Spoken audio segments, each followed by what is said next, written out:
ನಮಸ್ಕಾರ. ನೀವು ನೋಡ್ತಾ ಇದ್ದೀರಾ ರಿಪಬ್ಲಿಕ್ ಕನ್ನಡ ಪಾಡ್ಕಾಸ್ಟ್ ಕಾರ್ಯಕ್ರಮ. ನಾನು ಅಶ್ವಥ್ ವಿತ್.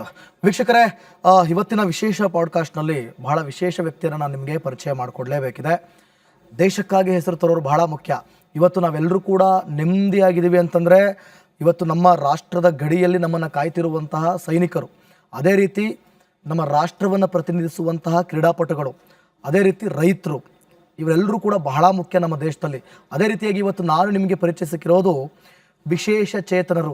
ಇವತ್ತು ವಿಶೇಷ ಚೇತನ ಅಂತ ಹೇಳಿಬಿಟ್ಟು ಮನೇಲಿ ಸುಮ್ಮನೆ ಕೈ ಕಟ್ಕೊಂಡು ಕೂತಿಲ್ಲ, ಅವರು ರಾಷ್ಟ್ರ ಮಟ್ಟದಲ್ಲಿ ಹೆಸರನ್ನು ಪ್ರತಿನಿಧಿಸ್ತಾ ಇದ್ದಾರೆ.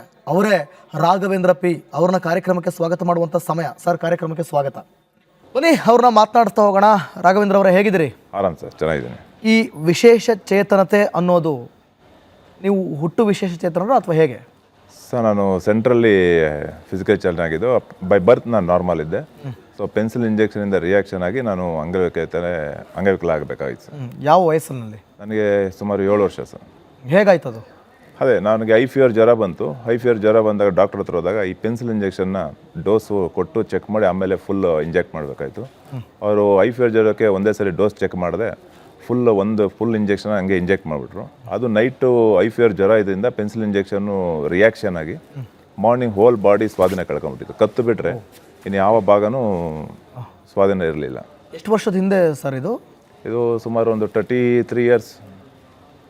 33 ವರ್ಷ.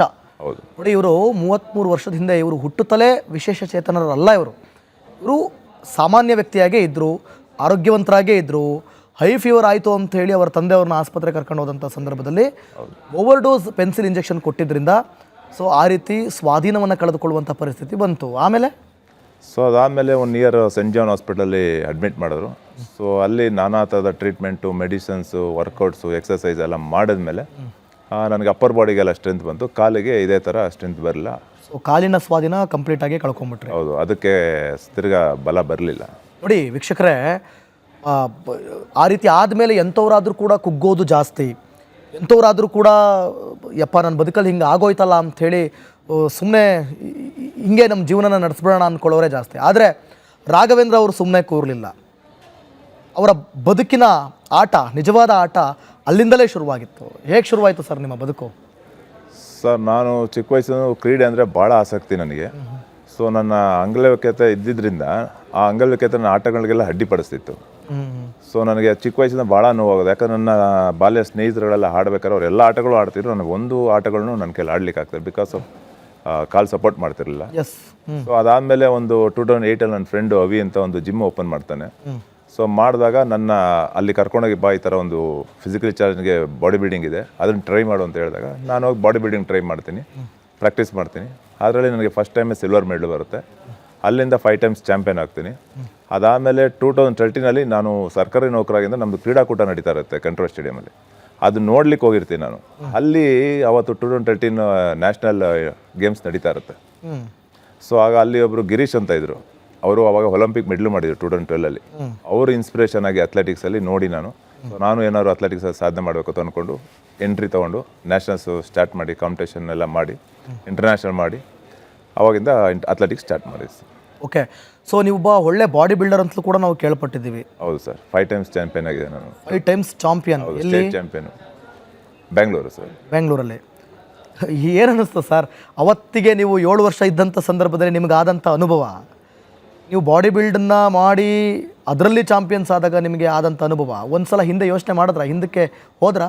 ಹೋಗಿ ಸರ್. ಯಾಕಂದರೆ ನಾನು ಬಾಡಿ ಬಿಲ್ಡಿಂಗ್ ಮಾಡ್ಬೇಕಾದ್ರೆ ಒಂದು ಕಾಂಪಿಟೇಷನ್ ಆದಮೇಲೆ ಬಾಡಿ ಎಲ್ಲ ಬಿಲ್ಡ್ ಆದಮೇಲೆ ಸುಮಾರು ಜನ ನನ್ನ ಇನ್ಸ್ಪಿರೇಷನ್ ಆಗಿ ತೊಗೊಂಡು ನಮ್ಮ ಜಿಮ್ಗೆ ನನಗೋಸ್ಕರ ನಾನು ಮಾಡ್ತಾರೋ ವರ್ಕೌಟ್ ನೋಡಿ ಸುಮಾರು ಜನ ಜಾಯ್ನ್ ಆಗ್ತಾಯಿದ್ರು, ಸುಮಾರು ಜನ ಇನ್ಸ್ಪೈರ್ ಆಗಿರೋ. ಅದು ನೋಡಿ ನಂಗೆ ಇನ್ನೂ ಏನಾದ್ರು ನಾನು ಸಾಧನೆ ಮಾಡಬೇಕು ಅನ್ನೋ ಇನ್ಸ್ಪಿರೇಷನ್ ಜಾಸ್ತಿ ಆಗಿ ನಾನು ಅಥ್ಲೆಟಿಕ್ಸಲ್ಲಿ ಇಲ್ಲಿವರೆಗೂ ಸಾಧನೆ ಪಡ್ಕೊಂಡು ಬಂದಿದ್ದೀನಿ ಸರ್. ಕೈಕಾಲುಗಳು ಸ್ವಾಧೀನ ಆದರೂ ಕೂಡ ಚೆನ್ನಾಗಿರುವಂಥ ಬಾಡಿಯನ್ನೇ ಬಾಡಿ ಬಿಲ್ಡ್ ಮಾಡೋದು ಅಂತಂದರೆ ಈ ಯೋಚನೆಗಳಿಗೆ ಒಂದು ಹ್ಯಾಟ್ಸ್ ಆಫ್ ನಾವು ಹೇಳಲೇಬೇಕಾಗುತ್ತೆ, ಸಲಾಂ ಹೊಡಿಲೇಬೇಕಾಗುತ್ತೆ. Thank you sir. ಸೊ ಅಲ್ಲಿಂದ ನೀವು ಕ್ರೀಡಾಪಟು ಹೇಗಾದ್ರಿ? ಅದೇ ಸರ್, ನ್ಯಾಷನಲ್ 13ರಿಂದ ನ್ಯಾಷನಲ್ ಕಾಂಪಿಟೇಷನ್ ಸ್ಟಾರ್ಟ್ ಆಯಿತು. ಸೊ ಅಲ್ಲಿ ಬಂದ ಮೇಲೆ ನಮಗೆ PCIಲಿ ನಮ್ಮ PCI ಮೆಂಬರ್ಸ್ ಅವಾಗ ಮಾದೇವ್ ಸಾರು, ಅಯ್ಯರು, ಸತ್ಯನಾರಾಯಣ ಸರ್ ಎಲ್ಲ ಇದ್ದರು.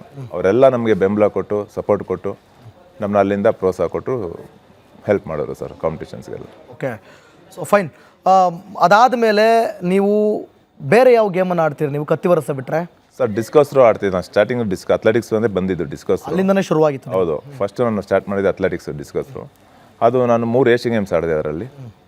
ಸೊ ಏಷ್ಯನ್ ಗೇಮ್ಸ್ ಆದಮೇಲೆ ಏಷ್ಯನ್ ಚಾಂಪಿಯನ್ಶಿಪ್ ಮಾಡಿದ್ದೀನಿ. ಸೊ ಅದಾದಮೇಲೆ ಏಷ್ಯನ್ 2018ನಲ್ಲಿ ಕ್ಯಾಂಪಲ್ಲಿದ್ದೆ, ಏಷ್ಯನ್ ಗೇಮ್ಸ್ ಕ್ಯಾಂಪಲ್ಲಿ.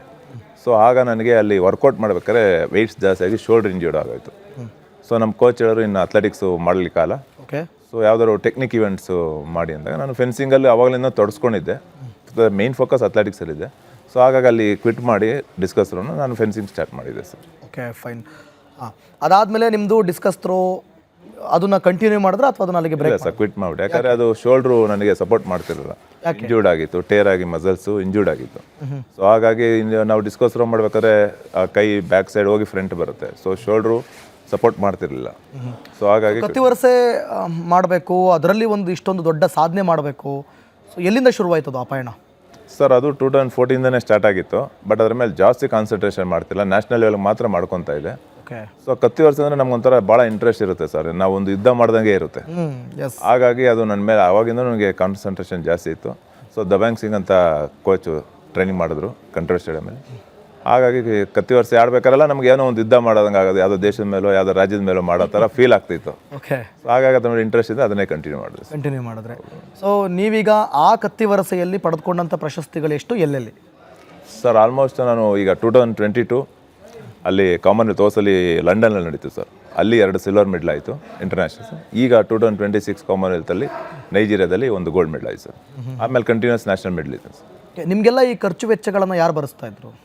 ಸರ್ ಕೆಲವೊಂದು ಪ್ರತಿಷ್ಠಿತ ಕ್ರೀಡಾಕೂಟಗಳಿಗೆ ಸರ್ಕಾರ ಭರಿಸುತ್ತೆ, ಇನ್ನು ಮಿಕ್ಕಿದ್ದು ಕ್ವಾಲಿಫೈ ಇವೆಂಟ್ಸ್ಗೆಲ್ಲ ನಾವೇ ಭರಿಸ್ಬೇಕಾಗುತ್ತೆ ಸರ್. ನೀವೇ? ಹೌದು. ಎಲ್ಲಿಂದ ಹಣವನ್ನು ತರ್ತಿದ್ರಿ ಸರ್? ತುಂಬ ಕಷ್ಟ ಅಂತ ಅನಿಸ್ತಾ ಇರಲಿಲ್ವಾ? ಸರ್ ತುಂಬ ಕಷ್ಟ ಆಗುತ್ತೆ ಸರ್, ನನಗೆ ಅಂತಲ್ಲ, ಕರ್ನಾಟಕದ ಕ್ರೀಡಾಪಟುಗಳಿಗೆಲ್ಲ ಕಷ್ಟನೇ. ಯಾಕಂದರೆ ಒಂದು ಕಾಂಪಿಟೇಷನ್ಗೆ ಹೋಗ್ಬೇಕಾದ್ರೆ ಈಗಿನ ಲೆವೆಲಲ್ಲಿ 1.5 lakh 2 lakhs ಬೇಕು. ಅದು ಹೊರತುಪಡಿಸಿ ಕಿಟ್, ಇಂಟರ್ನ್ಯಾಷನಲ್ ಕಿಟ್ಗಳು ತುಂಬ ಗೇಮ್ಸ್ಗಳಲ್ಲಿ ತುಂಬ ಕಾಸ್ಟ್ಲಿ ಇರುತ್ತೆ. ಓಕೆ. ಮಿನಿಮಮ್ 3 to 4 5 lakhsವರೆಗೂ ಇರುತ್ತೆ. ಅದು ಬೇರೆ ಮಾಡ್ಬೇಕಾದ್ರೆ ನಮ್ಗೆ ಭಾಳ ಕಷ್ಟ ಇರುತ್ತೆ ಸರ್. ಅದು ಹಣ ಸಹಾಯ, ಧನ ಸಹಾಯ ಇದೆಲ್ಲ ಹೇಗಾಗ್ತಿತ್ತು ಸರ್? ಇದುವರೆಗೂ ನಾನು ಆ್ಯಕ್ಚುಲಿ ಏನಾಗುತ್ತೆ, ನಾನು ಎಂಪ್ಲಾಯ್ ಅಂದಿದ ತಕ್ಷಣ ಅದು ಎಲ್ಲರಿಗೂ ಏನಾಗುತ್ತೆ, ಅವ್ರಿಗೇನು ಬೇಕಾಗಲ್ಲ ಅನಿಸುತ್ತೆ. ಬಟ್ ನಾನು ಎಂಪ್ಲಾಯ್ ಆದರೂ ನನ್ನ ಸಂಬಳ ನನ್ನ ಮನೆಗೆ ಸೀಮಿತ. ಇನ್ನೊಂದು ಹೇಳಬೇಕು, ಆ್ಯಕ್ಚುಲಿ ಇವರು ಸರ್ಕಾರಿ ನೌಕರರು, ಗೌರ್ಮೆಂಟ್ ಎಂಪ್ಲಾಯಿ ಕೂಡ. ಸೊ ಅದು ಸ್ಪೋರ್ಟ್ಸ್ ಕೋಟಾದಲ್ಲೇ ನೀವು ತೊಗೊಂಡಿದ್ದಾ? ಇಲ್ಲ ಸರ್, ನಮ್ಮ ತಂದೆ ರೋಡ್ ಆಕ್ಸಿಡೆಂಟಲ್ಲಿ ಎಕ್ಸ್ಪೈರ್ಡ್ ಆದರು. ಸೊ ಅವ್ರ ಜಾಬು ನಾನು ತೊಗೊಂಡಿದ್ದು. ನಾನು ಆಹಾರ ಸುರಕ್ಷತೆ ಮತ್ತು ಔಷಧ ಆಡಳಿತ ಪ್ಯಾಲೇಸ್ ರೋಡಲ್ಲಿ ನಾನು ವರ್ಕ್ ಮಾಡ್ತಾ ಇದ್ದೆ, FD ಆಗಿ. ಕೆಲಸ ಇರುತ್ತೆ, ನೀವು ಏನು ಮಾಡ್ಬೋದು ಆ ಒಂದು ಡಿಪಾರ್ಟ್ಮೆಂಟಲ್ಲಿ? ಏನು ಕೆಲಸ? ನಾನು FD first division assistant staff. ಹೌದು. Super sir. ಯಾಕಂದರೆ ಈಗ ನೀವು ಗೌರ್ಮೆಂಟ್ ನೌಕರರಾಗಿ ಕ್ರೀಡಾಲ್ಲಿ ತೋರಿಸ್ತಿರುವಂಥ ಆಸಕ್ತಿ ಕೂಡ ಬಹಳ ಬೇರೆಯವರಿಗೆ ಅದು ಇನ್ಸ್ಪಿರೇಷನ್ನು. ಹೌದು. ಓಕೆ ಸರ್, ನಿಮ್ಮ ಲೈಫಲ್ಲಿ ಈ ಒಂದು ಸಾಧನೆ ಹಾದಿಲಿ ನೀವು ಪಟ್ಟಂಥ ಕಷ್ಟದ ದಿನ, ಸಾಕಪ್ಪ ಅನಿಸಿದ ದಿನ ಯಾವುದು? ಹಾಯ್ ಸರ್, ನಾನು ಹೇಳ್ದಂಗೆ 2022 ನಮ್ಮ ವೈಫು ಹೇಳಿದ ಮಾತು ನನಗೆ ಇವತ್ತು ಅದು ಕಿವಿಲಿ ಹಾಗೆ ಕೂತಿದೆ. ಯಾಕಂದರೆ ಹೌದು, ಗುಡ್ತಾ ಇದೆ. ಯಾಕಂದರೆ ಅವತ್ತಿನ ಮಟ್ಟಕ್ಕೆ ನಾನು 1 lakhs 3 lakhs ಹೊಂಚಬೇಕಾಗಿತ್ತು ಕಾಂಪಿಟೇಷನ್ಗೆ ಹೋಗಲಿಕ್ಕೆ. ಫ್ಲೈಟ್ ಟಿಕೆಟೇ 175. ನಮ್ಮ ಮನೆಗೆ ಹೋಗಬೇಕಿತ್ತು, ಲಂಡನ್ಗೆ. ಸೊ ನಾನು ಫೋನ್ ಮಾಡಿ ಮನೇಲಿ ಕೇಳಿದೆ. ಆಲ್ಮೋಸ್ಟ್ ನಾನೆಲ್ಲ ಲೋನ್ಸ್ ಮಾಡಿ ಜ್ಯುವೆಲರ್ಸ್ ಎಲ್ಲ ಅಡ ಇಟ್ಟೆ ನಾನು ಕಾಂಪಿಟೇಷನ್ ಸುಮಾರು ಮಾಡಿದ್ದೀನಿ. ಇದಕ್ಕೂ ಏನಾದ್ರು ಮನೇಲಿ ಇನ್ಯಾವ್ದಾದ್ರು ಬ್ಯಾಲೆನ್ಸ್ ಇದೆಯಾ ಅಂತ ಫೋನ್ ಮಾಡೋಕ್ಕೆ ಮನೆಗೆ ಫೋನ್ ಮಾಡಿದೆ. ಆಗ ನನ್ನ ಹೆಂಡತಿ ಒಂದು ಮಾತು ಹೇಳಿದ್ರು, ಇನ್ನು ನಾನು ನನ್ನ ಮಗು ಬಿಟ್ಟರೆ ಏನು ಮನೇಲಿ ಒಡವೆ ನೀವು ಉಳಿಸಿಲ್ಲ, ಅದು ನಮ್ಮನ್ನು ಮಾರ್ಬಿಟ್ಟು ನೀವು ಕಾಂಪಿಟೇಷನ್ಗೆ ಹೋಗಿ. ಈ ಮಾತು ಕೇಳಿದ್ಮೇಲೆ ನಾನು ಕಾಂಪಿಟೇಷನ್ಗೆ ಹೋಗ್ಬೇಕಾ ಹೋಗ್ಬಾರ್ದಾ ಅಂತ ಒಂದು ಇದು ಸ್ಥಿತಿಲಿ ನೋಡಿ. ಅವ್ರನ್ನ ನಾವು ದೂಷಣೆ ಮಾಡೋಕ್ಕಾಗಲ್ಲ. ಯಾಕೆ ಅವ್ರು ಆ ಥರ ಹೇಳಿದ್ರು ಅಂತಂದರೆ, ಇವರು ಕಂಪ್ಲೀಟಾಗಿ ಇವರ ಸಂಪಾದನೆ ಏನೇನಿದೆ ಎಲ್ಲನೂ ಕೂಡ ಮೀರಿ ಆ ಲೆವೆಲಿಗೆ ಹೋಗ್ಲಿಕ್ಕಿದ್ರು. ಅಷ್ಟೊತ್ತಿಗೆ ಏನಾಯಿತು? ಅಷ್ಟೊತ್ತಿಗೆ ನಾನು ಇನ್ನೇನಾಯಿತು, ನನ್ನ ಕೈಲಿ ಬರ್ಸ್ಲಿಕ್ಕಲ್ಲ. ಆಲ್ಮೋಸ್ಟ್ ಎಲ್ಲ ಟೀಮ್ ಬೆಂಗಳೂರಲ್ಲಿ ಇತ್ತು ಅವತ್ತು. ಒಂದು 15 days ಟ್ರೈನಿಂಗಲ್ಲಿ ಇಲ್ಲೇ ಮಾಡ್ತೀವಿ. ಔಟ್ ಆಫ್ ಕಂಟ್ರಿಯಿಂದ ನೋಡಿ, ಆ ಕಾಂಪಿಟೇಷನ್ಗೆ ಹೋಗೋಕ್ಕೆ ಮುಂಚೆ ನಮ್ಮ ಸತ್ಯನಾರಾಯಣ್ ಸರ್ ಔಟ್ ಆಫ್ ಕಂಟ್ರಿಯಿಂದ ಇಂಟರ್ನ್ಯಾಷನಲ್ ಕೋಚ್ ಬಂದಿರು. ಅವ್ರ ಹತ್ರ ಟ್ರೈನಿಂಗ್ ಅವತ್ತು ಬರೀ ನಾವು 15 daysಗೆ 30,000 rupees. ಓಕೆ. ಅದನ್ನು ನಮ್ಮ ಸತ್ಯ ಸಾರೇ ಬರ್ಸಿದ್ರು, ಹೋಗು ಟ್ರೈನಿಂಗ್ ಮಾಡ್ಕೋ ಅಂತ ಬರ್ಸಿ. ಕಾಂಪಿಟೇಷನ್ಗೆ ಒಂದು 2 days ಇದ್ದಂಗೆ ಫ್ಲೈಟ್ ಚಾರ್ಜ್ ಕಟ್ಟಬೇಕು ಅಂತ ನನ್ನ ಹತ್ರ ಅಮೌಂಟ್ ಇಲ್ಲ. ಆಲ್ಮೋಸ್ಟ್ ಎಲ್ಲ ನಾನು ಖರ್ಚು ಮಾಡಿಬಿಟ್ಟಿದೆ. ಮನೆಗೆ ಫೋನ್ ಮಾಡಿದಾಗ ಹಿಂಗೆ ಆಯಿತು ಅಂದಾಗ ನಾನು ರೆಡಿ ಆಗಿಬಿಟ್ಟಿದೆ. ಆಯಿತು, ಇನ್ನು ನನ್ನ ಕೈಲಿ ಆಗೋದಿಲ್ಲ, ನಾನು ಆಟೋದಿಂದ ಮನೆಗೆ ಹೋಗಬೇಕು ಅಂದ್ರೆ ಲಗೇಜ್ ರೆಡಿ ಮಾಡಿಕೊಂಡು ಕಿಟ್ಟೆಲ್ಲ ಗಾಡಿಗೆ ಇಟ್ಕೊಂಡು ಇನ್ನೇನು ಮೂವ್ ಆಗಬೇಕು. ನಮ್ಮ Satyanarayan sir PCI chief coach call ಮಾಡಿದ್ರು, ಏನು ಬೇಜಾರು ಮಾಡ್ಕೊಂಡು ನಾನು ಇದ್ದೀನಿ, ನಿನಗೆ ನಿನ್ನ ಕಾಂಪಿಟೇಷನ್ ಹೋಗ್ತೀಯಾ, ನಾನು ಸಪೋರ್ಟ್ ಮಾಡ್ತೀನಿ ಅಂದರು. ಸರ್ ಇಲ್ಲ, ನನ್ನ ಕಷ್ಟ ಇದೆ, ಇಲ್ಲ ನಾನು ನಿನ್ಗೆ ಸಪೋರ್ಟ್ ಮಾಡ್ತೀನಿ ಅಂತ ಅವ್ರು ಬೇರ್ ಮಾಡಿ ನನ್ನ ಕಳಿಸಿದ್ಗೆ ಅವತ್ತು ಒಂದು ಸಿಂಗಲ್ಸಲ್ಲಿ ಸಿಲ್ವರ್ ಮೆಡಲು, ಟೀಮಲ್ಲಿ ಸಿಲ್ವರ್ ಮೆಡಲ್, 2 ಮೆಡಲ್ ಆಯ್ತು ಸರ್ ಕಾಮನ್ವೆಲ್ತ್. Super sir. ಆ ಕಾಂಪಿಟೇಷನ್ ನನ್ನ ಲೈಫಲ್ಲೇ ಮರೆಯೋಕ್ಕಾಗಲ್ಲ ಸರ್. Okay, fine. ಕತ್ತಿ ವರಸೆಯಲ್ಲಿ ಚಾಂಪಿಯನ್ ಆಗಿದ್ದೀರಿ ನೀವೀಗ ಕಾಮನ್ವೆಲ್ತ್ನಲ್ಲಿ ಅಲ್ವಾ? ಸೊ ಅಲ್ಲಿ ನಿಮಗೆ ಫೈನಲ್ ನಿಮಗೆ ಆಪೋಸಿಟ್ ಇದ್ದಿದ್ದು ಯಾವ ದೇಶದ ತಂಡ? ಇಂಗ್ಲೆಂಡ್ ಅವರು ಆ್ಯಕ್ಚುಲಿ ನನ್ನ ಮೇಲೆ ಆಡಿದ್ದು ವರ್ಲ್ಡಲ್ಲೇ ಟಾಪ್ 2 ರ್ಯಾಂಕ್ ಅವರು. ನೋಡಿ ಇಂಗ್ಲೆಂಡ್ ಅಂತಂದರೆ ಗೊತ್ತಲ್ಲ, ಬ್ರಿಟಿಷರು. ಸೊ ನಮ್ಮ ಭಾರತೀಯ ಅವರ ಜೊತೆ ಕತ್ತಿ ವರಸೆ ಮಾಡಿ ಗೆದ್ದು ಇವತ್ತು ಚಿನ್ನದ ಪದಕನ ಹಾಕ್ಕೊಂಡಿದ್ದಾರೆ. ಸೊ ಏನು ಹೇಳ್ತೀರಿ, ಚಿನ್ನದ ಪದಕ ಹಾಕ್ಕೊಂಡು ಕೊನೆಯದಾಗಿ ನಿಮ್ಮ ಕೊನೆ ಮಾತು? ನಮ್ಮ ಇಲಾಖೆಯವರು ಕೂಡ ಸರ್, ನಾನು ಕಾಮನ್ವೆಲ್ತ್ ಮೆಡಲ್ ಬಂದಮೇಲೆ ಫಂಕ್ಷನ್ ಮಾಡಿದರು ನನಗೆ ಮೆಡಲ್ ಮಾಡಿದ್ದಕ್ಕೆ. ಆ ಫಂಕ್ಷನ್ ನಾನು ಇದೇ ಹೇಳಿದೆ, ನಾನು ಇಂಗ್ಲೆಂಡ್ ಅವ್ರ ಜೊತೆ ಆಡ್ಬೇಕಾದ್ರೆ ನಮ್ಮ ಬ್ರಿಟಿಷರು ಆಡಳಿತ ಮಾಡಿದ್ದೆಲ್ಲ ಆ ಟೈಮಲ್ಲಿ ಜ್ಞಾಪನ ಬರ್ತಿತ್ತು. ಅದೊಂದು ಇನ್ನೂ ನಮ್ಮಲ್ಲಿ ಹುಮ್ಮಸ್ ಕೊಡ್ತು. ಇಂಗ್ಲೆಂಡ್ ಅವರು ಇನ್ನೂ ಹುಮ್ಮಸ್ ಬಂದು ನಮ್ಮ ಆಫೀಸಲ್ಲೆಲ್ಲ ಹೇಳಿದೆ ನಾನು ಫಂಕ್ಷನ್ ಮಾಡಿದಾಗ. ಅದು ಈ ಟೈಮಲ್ಲಿ ಜ್ಞಾಪನ ಬರ್ತಾ ಇದೆ. ಸೊ ನೋಡಿ, ಬ್ರಿಟಿಷರ ಜೊತೆ ನಾನು ಹೋರಾಟ ಮಾಡ್ತಿದ್ದೀನಿ ಅಂತ ಆಡಿದ್ದೀರಾ ನೀವು? ಹೌದು, ಖಂಡಿತ. ನಮ್ಮ ದೇಶನ ಎಷ್ಟೋ ದಿವಸ ಆಳಿದ್ದಾರೆ ಅವರು, ಎಷ್ಟೋ ವರ್ಷ ಆಳಿದ್ದಾರೆ. ಅದೆಲ್ಲ ಒಂದು ನಾವು ಅವ್ರನ್ನ ಬೀಟ್ ಮಾಡಬೇಕು ಅಂತ ಆ ಟೈಮಲ್ಲಿ ಬೀಟ್ ಮಾಡಿದೆ. ಅದು ಕೂಡ ಗೆಲುವಿಗೆ ಬಹಳ ಮ್ಯಾಟರ್ ಆಗುತ್ತೆ ಆ ಟೈಮಲ್ಲಿ. ಹೌದು, ಅದು ಸಪೋರ್ಟ್ ಆಯ್ತು ಆ ವಿಷಯ. ಪ್ರೈಸ್ ಮನಿ ಏನಿದೆ ಸರ್ ನಿಮಗೆ? ಅದೇ ಸರ್, ಪ್ರೈಸ್ ಮನಿ ಎಲ್ಲ ಸ್ಟೇಟಲ್ಲಿದೆ, ನಮ್ಮರಲ್ಲೂ ಈಗ ಇನ್ಕ್ಲೂಡ್ ಮಾಡಿದ್ದಾರೆ.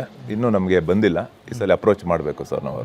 ಎಷ್ಟಿರುತ್ತೆ ಪ್ರೈಸ್ ಮನಿ ಬೇರೆ ಸ್ಟೇಟಲ್ಲಿ? ಬೇರೆ ಸ್ಟೇಟಲ್ಲಿ ಕಾಮನ್ವೆಲ್ತ್ ಮೆಡಲ್ಗೆಲ್ಲ 10 lakhs, 15 lakhs, 7 lakhs, ಒಂದೊಂದು ಸ್ಟೇಟಲ್ಲಿ ಒಂದೊಂದು ಥರ ಇದೆ. ಮಿನಿಮಮ್ ಬೇರೆ ಸ್ಟೇಟ್ಗಳೆಲ್ಲ 10 lakhs, 7 lakhs, 5 lakhs ಕಾಮನ್ವೆಲ್ತ್ಗೆ. ಸದ್ಯಕ್ಕೆ ನಮ್ಮ ರಾಜ್ಯದಲ್ಲಿ ಅದಿಲ್ಲ.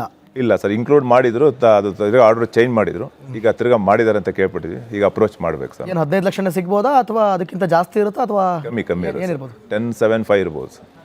ಓಕೆ, ಭಾಳ ಒಳ್ಳೆಯದು. ನಮ್ಮಲ್ಲಿ ಇನ್ನೂ ಇಲ್ಲ ಅಂತ ನಾನು ಕೇಳ್ಪಟ್ಟೆ ಬೇರೆ ಸೋರ್ಸಿಂದ. ಸೊ ದಯವಿಟ್ಟು ರಾಜ್ಯ ಸರ್ಕಾರ ಇಂಥವರಿಗೆ ನೀವು ಸಪೋರ್ಟ್ ಮಾಡಲೇಬೇಕು ಅಂತ ನಾವು ರಿಪಬ್ಲಿಕ್ ಕನ್ನಡದ ಮೂಲಕ ಕೇಳ್ಕೊಳ್ತಾ ಇದ್ದೀವಿ. ಸರ್, ನಮ್ಮ ರಿಪಬ್ಲಿಕ್ ಕನ್ನಡದ ಪಾಡ್ಕಾಸ್ಟ್ನಲ್ಲಿ ಭಾಗಿಯಾಗಿದ್ದಕ್ಕೆ ಧನ್ಯವಾದ. ತುಂಬ ಖುಷಿ ಆಯ್ತು ಸರ್ ನಿಮ್ಮಿಂದ. Thank you so much. So ಹಾಗಾಗಿ ದಯವಿಟ್ಟು ಎಲ್ಲರೂ ಕೂಡ ರಿಪಬ್ಲಿಕ್ ಈ ರೀತಿಯ ಇನ್ನಷ್ಟು ವಿಶೇಷ ಪಾಡ್ಕಾಸ್ಟ್ಗಳನ್ನು ನಾವು ಮಾಡ್ತಾ ಇರ್ತೀವಿ. ವಿಶೇಷ ವ್ಯಕ್ತಿಗಳನ್ನು, ವಿಶೇಷ ಸಾಧಕರನ್ನ ಕರ್ಸ್ಕೊಂಡು ಮಾತಾಡ್ತಾ ಇರ್ತೀವಿ. ಸೊ ಹಾಗಾಗಿ ಇನ್ನೂ ರಿಪಬ್ಲಿಕ್ ಕನ್ನಡವನ್ನು ಯೂಟ್ಯೂಬ್ನಲ್ಲಿ ಯಾರು ಸಬ್ಸ್ಕ್ರೈಬ್ ಮಾಡಿಲ್ಲ ಅಂದರೆ ಕೂಡಲೇ ಸಬ್ಸ್ಕ್ರೈಬ್ ಮಾಡಿ, ಇನ್ಸ್ಟಾಗ್ರಾಮ್ನಲ್ಲಿ ಫಾಲೋ ಮಾಡಿ, ಫೇಸ್ಬುಕ್ನಲ್ಲಿ ಫಾಲೋ ಮಾಡಿ. Thank you.